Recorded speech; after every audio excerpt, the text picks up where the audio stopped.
Good day mga bossing, bali may humabol pa sa ating mga walking customer, ayan no. So solve na tong ADB natin na 160, ayan sariwan-sariwa yan, pinagpalian nila yung kulay puti tsaka tong kulay itim. So sila bossing galing pang Nueva Ecija, ayan. Dito kayo kuya, ayan. Dito po kayo, Nueva Ecija pa sila galing, isipin nyo humabol. Nagpa-reserve sa atin to nung Friday ba, tama ba sir?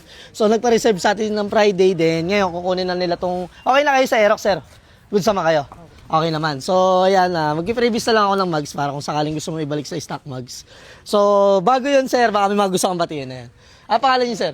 Kenneth. Ayan. Ayan, si Sir Kenneth is taga Nueva Ecija po. Ayan, bakit si Local Garage po yung pinili niyo, sir? Okay siya, goods. Maganda siya. Okay. May mga warranty pa. May warranty pa. Ayun. So, medyo, may discount pa.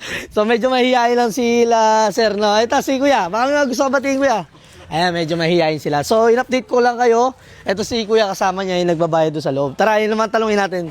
Ito mukhang hindi nahihiya to si kuya. Makapal mukha yan.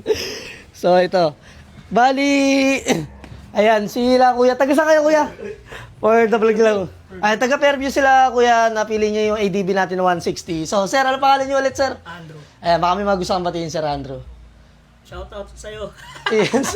Medyo mahihayin din ha. Sir, bakit si Local Garage na gustuhan nyo? Ha? Ba't si Local Garage? Kasi ang ganda ng review.